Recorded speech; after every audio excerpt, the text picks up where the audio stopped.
Welcome everybody. Here is episode 235 of my snow biking adventures, and here's a picture of me and my daughters. This was awesome.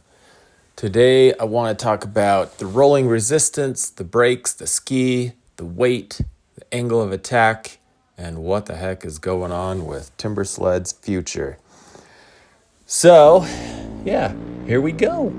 So this was an awesome ride that we had yesterday. Utah finally got some decent snow, and yeah, we took advantage of it. So me and both my daughters were able to go this time. This is actually really cool. It's not very often I get both or more than one of my kids out at once. This is my second daughter, Abigail. She was lucky enough to borrow somebody's Husky that is on an Aero 3S. That Aero 3S does really good for getting on top of the powder. Anyways, I wanted to talk about some of the traits of the mountaintop. You know, I've had it this whole season, which, to be fair, has not been the best season for Utah, but it is what it is. Check out these sweet powder shots. This is sick. The rolling resistance. So this is something I've really noticed this season on my mountaintop, even just unloading and loading my bikes. So my other bike is a Riot 120S. So it's the short model. So you would think short model, smaller lugs, less track, you'd think it would roll fairly easily. Well, it just doesn't. Baden just did a sick jump. Just backing them out of the truck, I roll them out of the truck just like anybody else does. I have wheel kits on my bikes, and so the ski's off the ground and I'm dragging it out of the back of the truck. Well, the Riot, I pretty much have to keep pulling it down the ramp as it comes out of the truck. My mountaintop, I get it to where it's on the ramp and it essentially just rolls or slides out of the truck by itself. So just rolling resistance alone, and not to mention the mountaintop's got a longer, bigger track on it. So yeah, rolling resistance is pretty impressive.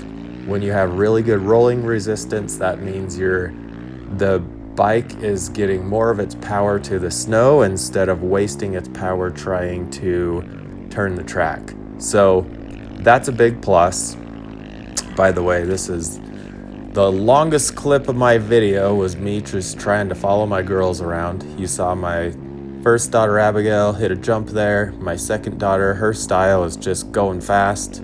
So here we are just going fast. It's kind of fun following her around.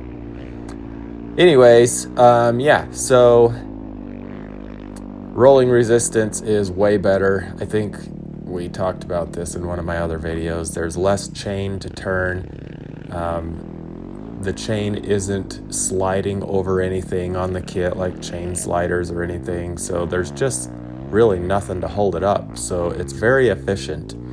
I wanted to talk about the brakes. I was a little apprehensive of the brakes on the mountaintop because they're literally a mountain bike brake.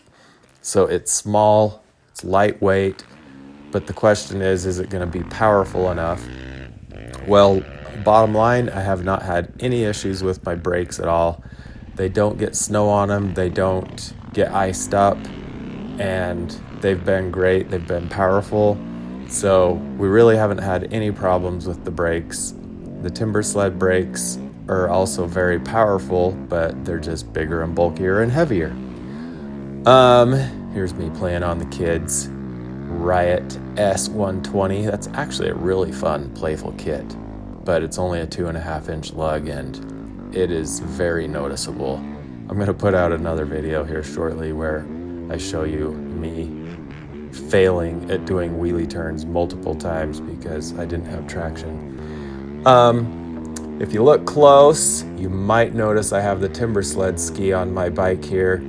I'm just screwing around seeing if I can notice much differences between the mountaintop and Timbersled ski.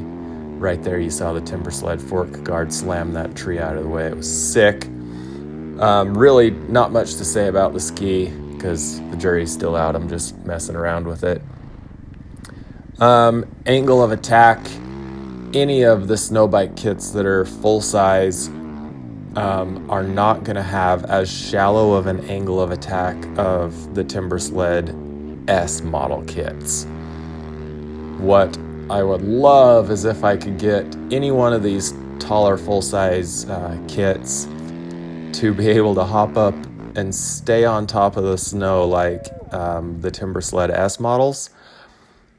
The MtnTop with its limiter strap is pretty sweet, where you can suck it down and that helps quite a bit, but it's still not quite as good. Oh, there's Joe doing a big old sick jump. I better hurry up because this video is about to end. Anyways, it's not quite as good as the Timber Sled S models. The con is on those Timber Sled S models, they just feel like a board back there because you don't have the suspension.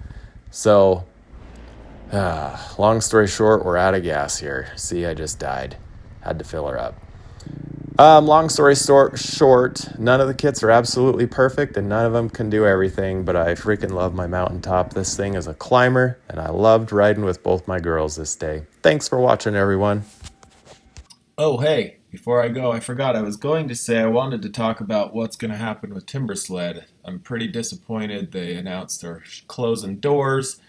I really hope somebody picks them up. They're not a perfect kit. I don't think any of the kits out there are perfect.